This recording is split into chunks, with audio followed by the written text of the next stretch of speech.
গুরুচাঁদ ঠাকুরকে তৎকালীন সমাজের থেকে 12 বছর তাকে সমাজচ্যুত বা এক ঘুরে করে রাখা হয়েছিল, যে তুমি 3 কড়ি মিয়ার সাথে তুমি মিশবা কেন, তাই না, তুমি তারা নিয়ে একসাথে পাশে বসে খাবা কেন। কিন্তু ঠাকুরের কাছে তো যে মনে যেটা তার আদর্শ, সে আদর্শ থেকে কিন্তু বিচ্ছিত হয় নাই, বলেছে যে আমি বিতাড়িত হওয়ার কিছু নাই, এক ঘরে হওয়ার কিছু নাই। এখন দেখেন যারা যেভাবেই তাকে সমাজচ্যুত করে রেখেছিল, তারাই সেই তার গুরুচাঁদ ঠাকুরের কিন্তু সেই নীতির কিন্তু জয় জয়কার হলো। এখন তারাই সকলে মিলে কিন্তু এখন হরিবল। আজকে এই ছাত্র যুব মহাসংঘের কাউন্সিল অধিবেশনে আমার স্নেহস্পদ সভাপতি, উপস্থিত ছাত্র যুব মতুয়া মহাসংঘের বিভিন্ন পর্যায়ের নেতৃবৃন্দ, উপস্থিত আছে যে অনুষ্ঠানকে বিভিন্নভাবে পরামর্শ ও সক্রিয়ভাবে অংশগ্রহণ করে যে সার্থক করেছে বাংলাদেশ মতুয়া মহাসংঘের মহাসচিব সাগর সাধু ঠাকুর। আমার কিছুক্ষণ আগে উপস্থিত ছিলেন আমাদের এই ঠাকুর বাড়ির বয়োজ্যেষ্ঠ যে ভ্রাতা অমিতাভ ঠাকুর, তিনি উদ্বোধন করেছিলেন অনুষ্ঠান। শিবু ঠাকুর এবং মঞ্চে উপস্থিত দাদার সেই ছেলে আছে অংশজিৎ ঠাকুর, উপস্থিত তারক ধামের উত্তরস্বরীগণ, উপস্থিত আছেন ইউনিয়ন পরিষদের চেয়ারম্যান বিটুল, বদরুল আলম বিটুল, ও আমাদের সবসময় সবভাবে সহযোগিতা করে থাকে, ও তার সফর সঙ্গী মহিউদ্দিন সহ আরও অনেকে আছে, এবং আমার প্রিয় ঠাকুরের ভক্তগণ, মায়েরা, ভাইয়েরা, বোনেরা, সকলের প্রতি আমি আমার সশ্রদ্ধ নমস্কার জানাই। তো কথা দীর্ঘায়িত করা ঠিকও হবে না। আজকে যে সাংস্কৃতিক সম্পাদক হয়েছে নিতুবালা, আমরা সকলে কিন্তু আনন্দিত ওকে পেয়ে, যে ঠাকুরের নাম গান সে আগেই প্রচার করে, তো আরও উৎসাহিত সে নিশ্চয়ই হবে, বা ঠাকুরের নাম আরও বেশি আমরা প্রত্যাশা করব তার মাঝখান দিয়ে আরও বেশি ছড়াবে। তো কিছুক্ষণ পর সে কিছুটা আপনাদের ঠাকুরের নাম শোনাবে এবং তার অন্য অনুষ্ঠান আছে, যার কারণে কথা আমি দীর্ঘায়িত করব না। যে কথাটি একটু বলতে হয়, বাংলাদেশ স্বাধীনতার পর মানে 71 সালের পরে মতুয়া মহাসংঘের যে প্রথম কার্যক্রম মানে শুরু হয়, তার আগে 71 সালের কথা যখন মনে পড়লো, তো একটু শ্রদ্ধা জানিয়ে রাখতে হয়, কারণ এটা ডিসেম্বর মাস, বিজয়ের মাস, তাই না। 16ই ডিসেম্বর আমাদের বিজয়ের দিনটি ছিল। তো সেই আমাদের এই মহান স্বাধীনতা যুদ্ধে যাদের সে আত্মত্যাগের বিনিময়ে আমরা বাংলা ভাষাভাষীরা পৃথিবীর বুকে একখণ্ড মানচিত্র পেয়েছি, একটি দেশের নামকরণ পেয়েছি বাংলাদেশ। সেই 71 সালে যারা বীর মুক্তিযোদ্ধারা শহীদ হয়েছেন, জীবন দিয়েছেন, এবং সেই সাথে সাথে মিত্রবাহিনীর যে সমস্ত ভারতীয় সৈনিকগণ, তাই না, তারাও হাজার হাজার সৈনিকগণ আত্মাহুতি দিয়েছেন, লক্ষ লক্ষ মা বোনের সম্ভ্রম দিয়ে দেশকে স্বাধীন করেছেন। বঙ্গবন্ধুর নেতৃত্বে এই স্বাধীনতা যুদ্ধটি হয়েছিল। তাদের সকলকে শ্রদ্ধাভরে স্মরণ জানাই, সকল জীবিত মুক্তিযোদ্ধাদের শ্রদ্ধাভরে শ্রদ্ধা জানাই, যে তাদের জন্য আমরা এই পৃথিবীর মানচিত্রে একটি দেশ আমরা পেয়েছি। 71 সালে দেশ স্বাধীন হওয়ার পরে কিছুক্ষণ আগে মশিয়াটি থেকে একটি ক্যালেন্ডার দিয়ে গেল। মশিয়াটি মানে যশোরের মনিরামপুর, তাই না। ওই জায়গায় হরিগুরুচাঁদ মন্দির, মতুয়া মহাসংঘ, ওইভাবে ক্যালেন্ডারটা একটু দেখা, মতুয়া মহাসংঘ এই কিছু ওরা ক্যালেন্ডার বের করছে ই থেকে আর কি, ওই মন্দির থেকে। এই যে 1977 সাল, 1977 সাল মানে তখন থেকে মতুয়া মহাসংঘের কার্যক্রম কিন্তু শুরু করেছে হিমাংশুপতি ঠাকুরের নেতৃত্বে আমার পিতৃদেব। এবং মতুয়া মহাসংঘের কার্যক্রম তারও আগে শুরু হয়েছে, মানে দেশ স্বাধীনতার পরে। আমার মনে হয় এর আগে অন্য কোনো সংগঠন এভাবে কিন্তু হরিনাম প্রচারে মানে যাত্রা শুরু করে নাই। তখনকার মহাসচিব ছিল প্রফুল্ল বাবু, খুলনায় জলধর বাবু, সুনীল রায়, এবং যিনি সর্বক্ষণিক বাবার পাশে থাকতেন প্রভাষচন্দ্র বিশ্বাস, তাই না? তাদেরকে কিন্তু শ্রদ্ধাভরে স্মরণ করতে হয়। তার পরবর্তীতে ৭৭ সাল, ১৯৭৯ সাল হোগলাডাঙ্গায়, হোগলা বুনিয়ায়, পটিয়াঘাটায় বাংলাদেশ মতুয়া মহাসংঘের যে সম্মিলন হয়, ওই সম্মিলনে ঠাকুর পরিবারের আমার শ্রদ্ধেয় জ্যাঠামশাই অংশপতি ঠাকুর ওই মানে মহাসংঘের নেতৃত্বে যে মিটিং হয়েছিল সেই মিটিংয়ে উনি ছিলেন, বাবা ছিলেন, আরও অনেকে ছিলেন। সেই সমস্ত ডকুমেন্ট এক সময় আসলে উপস্থাপন করতে হবে, তা নাহলে কিন্তু হোগল বুনিয়া সম্মিলনে ১৯৭৯ সালে, ৭৭ সালের এই ক্যালেন্ডারটি দেখলাম, ১৯৭৯ সাল, তখন এই সকলের সেই সমস্ত লিফলেট অফ মতুয়া মহাসংঘের অফিস কার্যালয়ে কিন্তু এখনও সেই স্মৃতি বহন করছে। তো এই সকল স্মৃতিকে একটি স্মরণিকা আকারে প্রকাশ করা দরকার। ১৯৮৪ সালে সেখানে তো মতুয়া মহাসংঘের অনেকখানি জমিও আছে রংপুরে, মানে খুলনার আর একটি জায়গায়, তাই না? সেখানকার তৎকালীন রাষ্ট্রের যারা শীর্ষ পর্যায়ের লোক তাদেরকে নিয়ে মতুয়া মহাসংঘ মিটিং করেছে। তো বাংলাদেশ স্বাধীনতার পর যে পরবর্তীতে যে মতুয়া আন্দোলনকে বেগবান করার জন্য যারা কাজ করে গেছেন, তাই না, সেই সমস্ত লোক এবং যে সংগঠনের নেতৃত্বে এই কাজগুলো গোছানো হয়েছে সেটি হচ্ছে বাংলাদেশ মতুয়া মহাসংঘ। এটি কোনো তত্ত্ব কথা না, এটি তথ্য, তাই না? এটা কিন্তু উপস্থাপন করা যাবে। সে সকল কাগজপত্র মতুয়া মহাসংঘের দপ্তরে কিন্তু সমস্ত কাগজপত্র এখনো পর্যন্ত রক্ষিত আছে বা গচ্ছিত আছে। ইতিমধ্যে সেই সকল সময়ে যে সমস্ত যোদ্ধাগণ ছিলেন মতুয়া মতবাদ প্রচারে, তারা প্রায়ই কিন্তু সেই মহাকালের টানে কিন্তু তারা মানে লোকান্তরিত হয়েছেন। তার ভিতর দিয়ে দুই একজন আছেন সেই সময় তারা নবীন ছিল, যেমন তার ভিতরে রতন দা একজন, সুশীল বাবু একজন, তাই না? তারাও কিন্তু সেই কালের সাক্ষী, তারা এখনো এই মঞ্চেই তারা উপস্থিত এখানে আছেন। তো ইতিমধ্যে আপনারা জেনে হয়তো খুশি হবেন, দীর্ঘ সংগ্রাম, মোটামুটি ৩০ বছর, প্রায় কাছাকাছি ৩০ বছরের সময় চলছে, মানে আদালতে কেস চলছিল। সে তো প্রায় ১০০ কোটি টাকার সম্পত্তি হবে, প্রায় ১০০ কোটি টাকার সম্পত্তি, যেটা গোপাল সাধু কর্তৃক প্রতিষ্ঠিত লবণচড়া আশ্রম, তাই না? আপনার ৪১ বিঘা জমি, যেটা আপনার ওই রূপসা ব্রিজের সাথে লাগা, আবার শিপইয়ার্ডের অংশ আছে ১১ বিঘা, তারপর ওই খুলনার একদম লাগোয়া ওই হরিণটানা, এই সকল জায়গায় দীর্ঘ লড়াই সংগ্রামের পরিপ্রেক্ষিতে আমরা গত কয়েক মাস পূর্বে এই সমস্ত সম্পত্তির এই তৃতীয়বারের মতন আবার মতুয়া মহাসংঘ রায় পেয়েছে। এই মতুয়া মহাসংঘের যে বিজয়ের জয়যাত্রা চলছে, আমরা আশা করব যে এই জয়যাত্রাকে, আমাদের তো এখন আমার ৫০-এর উপরে বয়স, ৫০-এর উপরে বয়স, যারা অনেকে ব্রাজিল হয়ে গেছে, ছাত্র যুব মতুয়া মহাসংঘের মাধ্যমে, তাই না, এই যাত্রাকে আরও বেগবান হবে। আমাদের যে সমস্ত ইচ্ছা আছে, যে সমস্ত ঠাকুরের ইচ্ছা ছিল, সেইগুলো বাস্তবায়নের দায়িত্বের গুরুভার কিন্তু ছাত্র যুব মতুয়া মহাসংঘের। ইতিপূর্বে মতুয়া মহাসংঘের মহাসচিব সাগর সাধু তার সুন্দর বক্তব্য সে দিয়েছে।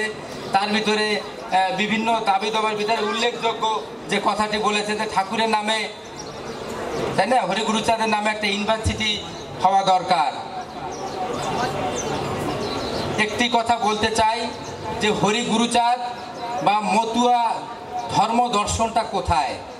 গুরুচাঁদ ঠাকুরের নিজের কথা, নমকুলে জন্ম আমার, তবুও নহি আমি নমর একার, মানে কোনো না কোনো ঘরে তো জন্ম নিতে হবে, নমকুলে জন্ম, কিন্তু আমি নমর একার না। ধরা পড়ে নরাকারে যতজন আছে, এক জাতি বলে মান্য পাবে মোর কাছে, মানে পৃথিবীর উপরে যত মানুষ আছে নরাকারে, সকলে এক জাতি। কি জাতি? মানুষ জাতি। এই হচ্ছে ঠাকুরের নীতি আদর্শ। আপনারা তো অনেকেই জানেন, যারা মতুয়া ভক্ত, আমার মনে হয় প্রায় সকলেই জানেন, গুরুচাঁদ ঠাকুরের একজন প্রধান শিষ্যের ভক্তের নাম ছিল তিন কড়ি মিয়া, তাই না? সেই ধরেন সেই ১৫০ বছর আগে কেমন সময়, সে সময় একটু চোখ বুঝে চিন্তা করেন, নিচু উঁচু জাতপাত তাই না, কত ধরনের এবং ভিন্ন ধর্মের, মানে একটা মুসলমান ধর্মের মানুষ, তাই না, আমরাই আমাদের ভিতরে যারা নমশূদ্র ব্রাহ্মণ নানান দাতা জাতির ভিতরে একে অপরে তাই না ছায়া পর্যন্ত মারাতো না, আর সেই সময় ভিন্ন ধর্মাবলম্বী মানে মুসলমান ধর্মের মানুষকে তিনি পাশে বসিয়ে খাওয়াচ্ছেন, পাশে বসিয়ে নিয়ে কিন্তু তাদেরকে নিয়ে চলছেন। তো এই রকম সামাজিক যে সমস্ত প্রতিবন্ধকতা আছে, সমস্ত প্রতিবন্ধকতা কিন্তু গুরুচাঁদ ঠাকুর উপেক্ষা করেছেন। সমাজের তখনকার রক্ত চক্ষুর যে শাসন, যে তুমি সমাজ থেকে বলেছে তাই না, এটা কিন্তু তত্ত্ব না, তথ্যকতা ইতিহাস। গুরুচাঁদ ঠাকুরকে বলেছে যে তুমি এইসব বেধর্মী বা বেজাতি নিয়ে তুমি চলতে পারবা না, চললে কিন্তু আমাদের সমাজের থেকে তুমি কিন্তু মানে হবা, বিতাড়িত হবা। গুরুচাঁদ ঠাকুর, হরিচাঁদ ঠাকুর তারা কিন্তু নীতির কাছে কখনোই মাথা নত করে নাই। তিনি যে বিশ্বাস করতেন যে মানুষের ভিতরে কোনো ভেদাভেদ নাই। গুরুচাঁদ ঠাকুরকে এই সমস্ত বর্ণবাদের বা বিভিন্ন মানে এই সমস্ত যেমন গৌরাঙ্গ মহাপ্রভু এগুলোকে স্বীকার করে নাই, যে সেও লড়াই করেছে। গুরুচাঁদ ঠাকুরকে এবং ওই আমাদের পূর্ববর্তী কোনো বক্তা তো ওই গত মিটিংয়ে বললেন যে তাকে নির্মম পরিণতি ভোগ করতে হয়েছিল গৌরাঙ্গ মহাপ্রভুকে, তাই না, উনি এই সমস্ত তাৎপর্যের বিপক্ষে কথা বলেছেন বিধায়।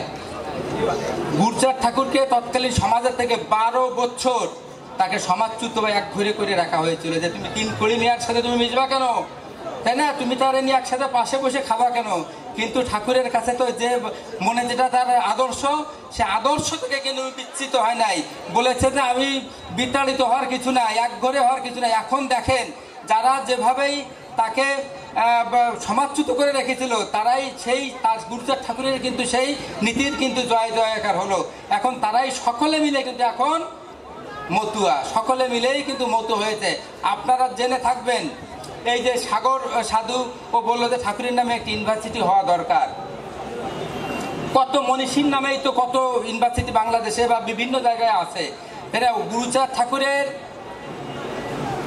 মানে তার কর্মের কারণেই তার ইউনিভার্সিটি চাওয়ার আগেই পাওয়া উচিত, তাই না, কিন্তু বিগত কোনো সময় কিন্তু আমাদের যে আকাঙ্ক্ষা পূরণ হয় নাই।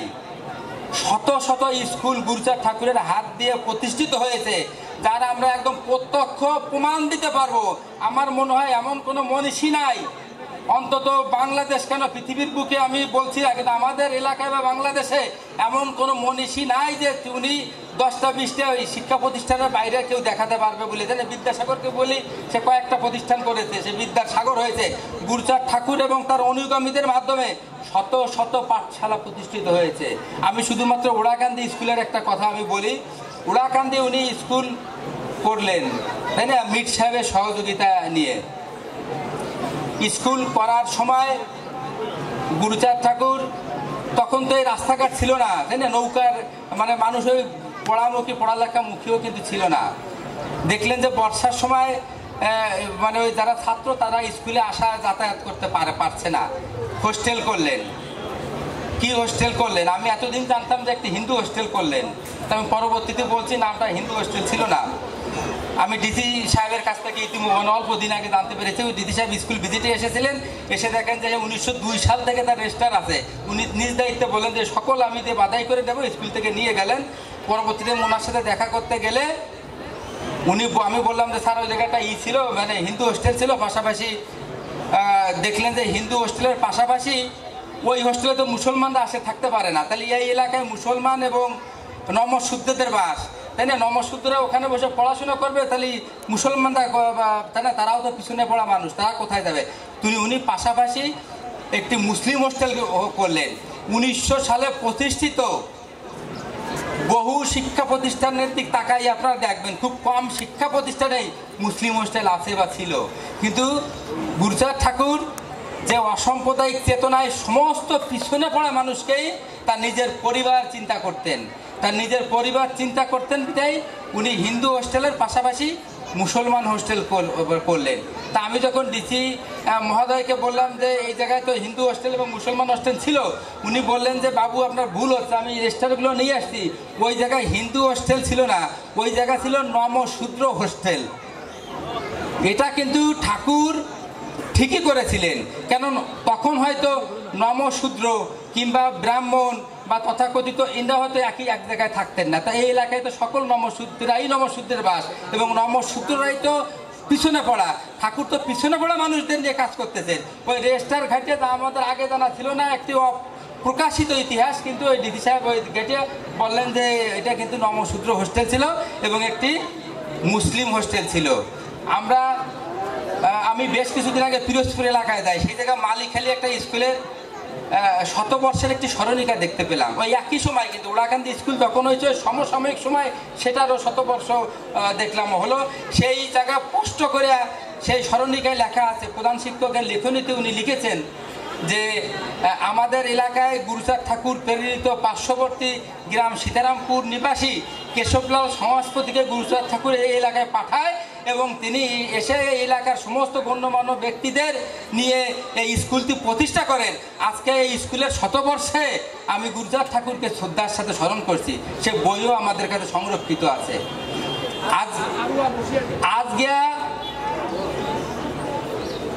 যে ছেলেটি কিছুক্ষণ আগে বক্তৃতা দিয়ে গেল এই যুব মানে ছাত্র যুব মহাসংঘের পক্ষে, আড়ুয়ার প্রসঞ্জিৎ বিশ্বাস, ও বললো যে আমি ওদের ওই জায়গায় মানে সম্মিলন বা আপনাদের মতন মানে ভক্তদের সঙ্গ লাভ করতে গেছিলাম। তো আমি প্রথম একবার যাই, তখন আমি দেখতে পেলাম যে ওই জায়গাটা ফলক আছে, নেম ফলক লেখা আছে। সেই নেম ফলকটি মানে গুরুচাঁদ ঠাকুরের প্রতিষ্ঠিত স্কুল, তাই না? দেখলাম যে সে নেম ফলকটি উদ্বোধন করেছিলেন আমার আর এক ঠাকুরদা পিয়ার ঠাকুর, উনি দেখলাম যে তার উদ্বোধনে সে নেম ফলকটি রয়েছে। পরবর্তীতে তখন আমি লাস্টবার গেলাম ওই স্কুলটি গুরুচাঁদ ঠাকুরের, দেখলাম যে ওইটা জলে স্কুলটা ভেঙে গেছে, মানে সে ভবনটা চলে গেছে, নেম ফলকটা হারাই গেল আর কি চিরতরে। কিন্তু মানুষের মনে কিন্তু সকলেই জানে যে স্কুল মসিয়াটি থেকে কিছুক্ষণ আগে বক্তৃতা দিয়ে গেছে যে তিমির ওই এলাকার থেকে সেই স্কুল গুরুচাঁদ ঠাকুরের। কয়েকটা রেফারেন্স লাগবে বলেন? এত রেফারেন্স দেওয়া সম্ভব? তো তেমন মানুষের নামে, তাই না, এমন কীর্তিবান মানুষের নামে ইউনিভার্সিটি চাওয়ার কথা না। এটা সরকারেরই মানে করা উচিত বলে প্রত্যাশা আমাদেরকে ছিল। তো যাই হোক, আজকের এই দিনে সাগর দাবি করেছে, এটা শুধু সাগরের দাবি নয়, সমস্ত মতুয়া ভক্তের দাবি যে গুরুচাঁদ ঠাকুরের যে শিক্ষা ক্ষেত্রে তার যে অনন্য ভূমিকা, শিক্ষা জাগরণের জন্য তার যে অনন্য ভূমিকা ছিল, তাই না, সেই শিক্ষায় শিক্ষিত হয়ে আজকে আমরা কথা বলতে শিখেছি। তার কোনোভাবেই তাকে ঋণ শোধ করা যায় না। কিন্তু একটি মানে সরকারিভাবে একটি বিশ্ববিদ্যালয় প্রতিষ্ঠা হলেও আমার মনে হয় যে কিছুটা হলেও তার সেই স্মৃতিটাকে মানে আমরা স্বীকার করে নিতে পারি, তাই না, রাষ্ট্রের পক্ষ থেকে। এটা আমরা দাবি করি। রাষ্ট্রের যারা রাষ্ট্র পরিচালনার যে যখনই দায়িত্ব থাকেন, তাই না, তাদের কাছে এই দাবি আমাদের থাকে, আর থাকবেই বা না কেন বলেন? যারা একটা সংসারের যে অভিভাবক, তাই না, একটা সংসারের সাধারণত পিতা তার অভিভাবক হয়। 5টা যদি সন্তান থাকে, 5টা সন্তান থাকলে কোনো সন্তান হয়তো চাকরি করে মাসে লাখ টাকা বেতন পায়, কোনো সন্তান হয়তো ব্যবসা করে, তাই না, মাসে 50,000 টাকা বা 2 লক্ষ টাকা ইনকাম করে।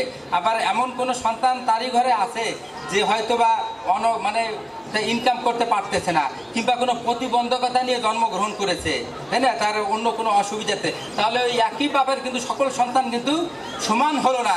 যে সন্তানটি পিছনে পড়া, যে সন্তানটি সবচাইতে মানে দরিদ্রতায় ভুগছে, বাপের অভিভাবক হিসাবে যেমন কর্তব্য থাকে না, ওই সন্তানকে তার বাপের তাকে হেল্প করতে হয় বা সাহায্য করতে হয়, তাই না, তার অংশ থেকে তাকে কিন্তু পিছনে পড়া সন্তানটিকে যেমনি করে এগিয়ে নিয়ে আসার যেমন দায়িত্ব বাপের, রাষ্ট্রের অভিভাবকও তো রাষ্ট্র দ্বারা পরিচালনা করে, তাই না, এরা তো সকলে রাষ্ট্রের আমরা অধিবাসী। যে সকল মানুষগুলো অনগ্রসর, যে সকল মানুষগুলো বিভিন্নভাবে উৎপীড়ন বা নির্যাতনের শিকার হচ্ছে, যে সমস্ত মানুষগুলো আতঙ্কিত, তাই না, যারাই তাদের রাষ্ট্রের দায়িত্বের ভিতরে পড়ে, তাদের থেকে সমতা আনার জন্য তাদের থেকে কোনো আইন কানুন সুবিধা, তাই না, বিভিন্নভাবে সুযোগ সুবিধা দিয়ে তাকে কিন্তু সমতায় আনার চেষ্টা করা উচিত। এটা রাষ্ট্রের অভিভাবক হিসেবে রাষ্ট্রের সেটা দায়িত্বের ভিতরে পড়ে। আজকে ছুটির কথা দাবি করা হয়েছে, এটা দীর্ঘদিন ধরে দাবি হয়ে আসছে কিন্তু, তাই না, হরিচাঁদ ঠাকুরের জন্মদিনে ছুটি। ইতিমধ্যে যখন প্রেসিডেন্ট ইরশাদ সাহেব 84 সালে আসলেন, ওনার কাছে ঠাকুর বাড়ি এবং মতো ভক্তদের পক্ষ থেকে দাবি করা হলে উনি সরকারি ছুটি দাবি করা হলে উনি ঐচ্ছিক ছুটি কিন্তু দিয়েছিলেন।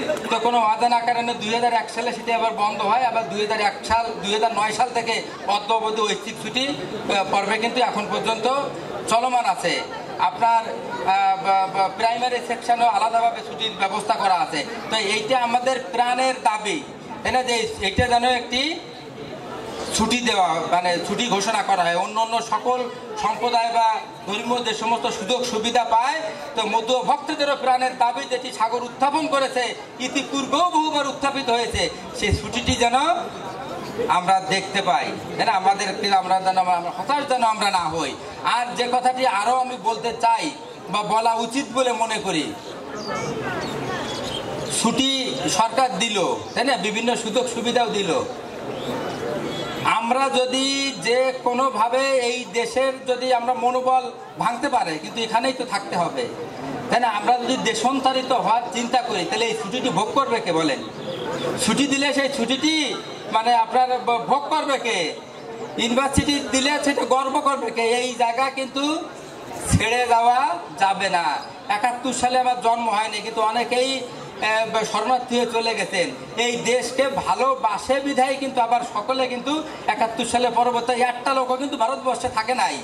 এমনকি যাদের ঘরে খাইছে দাইছে, তাদের আসতে যদি 2-4 ঘন্টা দেরি হয়েছে কোনো আত্মীয় স্বজনের ভারতবর্ষে, তাদেরকে বলিয়ে আসার অপেক্ষাও রাখে না। এই দেশের টানে, এই মায়ার টানে, এই মাটির টানে, এতটাই এই দেশপ্রেমিক এই মানুষগুলো, তারা কিন্তু চলে আসছে। পরবর্তীতে বিভিন্ন কারণে মানুষ কিন্তু দেশান্তরিত হচ্ছে। এটা তো আর ঐতিহাসিকভাবে সত্য। আপনারা যদি সুমারি দেখেন, 71 সালে সময় আদমশুমারি দেখলে দেখবেন যে 20%-এর আশেপাশে, তাই না, 21%-এর মতন এই সংখ্যালঘুদের বা সনাতনীদের অবস্থান ছিল। এখন কিছুদিন আগে যে শুমারি হয়েছে, এই শুমারিতে 8% এসে দাঁড়িয়েছে। তাহলে মাঝখানে থাকলো না 13-14%। এরপরে দিন দিন এই হার চলতে থাকলে, তাই না, কি অবস্থা হবে 20 বছর পরে চিন্তা করে দেখেন। চিন্তা করে আমরা আমাদের দেখার কথা আমি বলছি না, আমি আরো বলছি রাষ্ট্রযন্ত্র যারা পরিচালনা করে তারা একটু ভেবে দেখেন। আপনি তো অভিভাবক রাষ্ট্রের, যারা যে অসুবিধায় যে কারণে দেশত্যাগ না করে, সেই ধরনের আইন কানুন, সেই ধরনের সুযোগ সুবিধা কি কি কারণে এই মানুষগুলো চলে যাচ্ছে। এই মানুষগুলো তো বাংলা ভাষাভাষী, এই মানুষগুলো হিন্দু মুসলমান বৌদ্ধ খ্রিস্টান সকলে মিলে কিন্তু এই দেশটিকে স্বাধীন করেছে, তাই না। এই দেশে সকলের অধিকার। যে সকল কারণে এই মানুষগুলো দেশান্তরিত হয়ে যাচ্ছে, সেই কারণ নিরূপণ করে সেই কারণের সমাধান আনেন। এটা রাষ্ট্রের অভিভাবক হিসাবে, এটা রাষ্ট্র দ্বারা পরিচালনা করে, তাদের সেই দায়িত্বের ভিতরে একদম প্রথম দিকে দায়িত্ব হিসেবে পড়ে। আমরা আহ্বান করব, যে সমস্ত অসুবিধা আছে সেই অসুবিধাগুলো দূর করে আইন কানুন সুযোগ সুবিধা দেওয়া হোক, এই মানুষগুলো যাতে কোনোভাবেই চলে না যায়। আমি আমাদের উদ্দেশ্যে বলি, আপনাদের উদ্দেশ্যে বলি, আপনি আমেরিকা যান, লন্ডন যান, ভারত যান, যে জায়গায় যান না কেন, মরণটা কি আপনি এড়াতে পারবেন? আপনার তো মরতেই হবে। আমেরিকা যান আর ভারত যান, সে জায়গাতেও কিন্তু মরতে হবে। ওই মরার সময় এই জায়গার কথা মনে পড়বে, কারণ জন্মভূমির কথা কেউ ভুলতে পারে না, তাই না, মাতৃসম জন্মভূমি। আপনি কিন্তু কোনো জায়গায় শান্তিতে যায় কিন্তু মরতে পারবেন না। মরতে তো হবে, জন্ম যে সময় ধারণ করেছেন, মরণটা সাথে নিয়েই জন্মাইছেন। তাহলে এই দেশেই যত ঘাত আসুক, প্রতিঘাত আসুক, এই দেশেই জন্মেছে, এই দেশেই যারা আমরা মরতে চাই, এই দেশেই মরব। এই যে এই জায়গায় ওড়াকান্দি আমাদের মতুয়াদের প্রধান তীর্থভূমি, হরিচাঁদ গুরুচাঁদ ঠাকুরের লীলাক্ষেত্র ওড়াকান্দির এই মন্দিরকে ফেলে আমরা কোথাও যেতে পারি না, আমরা যাব না। এই মাটিতেই আমরা আঁকড়ে থাকবো। এই সমস্ত বাস্তবায়ন করতে হবে, তাই না। এই সমস্ত দিকে দিকে ছাত্র যুব মতো মহাসংঘের আজকে যারা নেতৃত্ব নিয়েছে, তাদেরকে কিন্তু দিকে দিকে বুঝাতে হবে। এটা আমার মনে হয় প্রথম দায়িত্বের ভিতরে এই দায়িত্বটা পড়ে, মানুষকে বুঝানো যে এই দেশের থেকে যেন একটা মানুষও আর কোনোভাবে অন্য দেশে দেশান্তরিত না হয়, তাই না। তাদের সুবিধা অসুবিধা থাকলে সেটা তার পাশে যেয়ে দাঁড়াতে হবে। আমি আর কথা বাড়াবো না, দীর্ঘক্ষণ কথা বললাম। আজকের এই সফল এবং সুন্দর অনুষ্ঠানকে, তাই না, যারা সফলভাবে নিরলসভাবে কাজ করে গেছে, আজকের এই সার্থক এবং সুন্দর করেছে, তাদেরকে ধন্যবাদ জানালেও ছোট করা হয়, তাই না, সাধুবাদ জানায়। তাদের একটা দায়িত্ব কর্তব্য তারা করেছে, তাই না। তাই এখানেই আমাদের শেষ হলে হবে না, ক্ষান্ত হলে হবে না। আমাদেরকে সামনে যত কঠিন পথ আসুক, যত দুর্গম পথ আসুক, সমস্ত পথকে অতিক্রম করে ঠাকুর তোমাদেরকে সেই শক্তি দিক। তাই না? আমরা যা করতে পারি নাই, সেই আমাদের অবাস্তবিত স্বপ্ন, ঠাকুরের যেসব স্বপ্ন এখনো বাস্তবায়ন হয় নাই, সেই স্বপ্ন এই যুব কমিটির মাধ্যমে যেন বাস্তবায়িত হয়, সেই আশীর্বাদ ওদেরকে সকলে করবেন। ঠাকুর যেন তাদেরকে কৃপা করিয়ে সেই সকল কর্মকাণ্ড যেন করিয়ে তুলে নেন। আমি আর কথা বাড়াতে চাই না। ইতিমধ্যে তো মহাসংঘের মহাসচিব সে কমিটির বিভিন্ন নাম বলে গেছেন, আরও অনেক নাম লিখিত আছে, সময়ের অভাবে সে পাঠ করতে পারেনি। পরবর্তীতে হবে আরও যারা মানে জায়গা নেওয়ার দরকার, এই সংগঠনকে শক্তিশালী করতে হলে সেই সমস্ত লোক দিয়ে আমরা এর ভিতরে ঢুকাবো। তা আজকের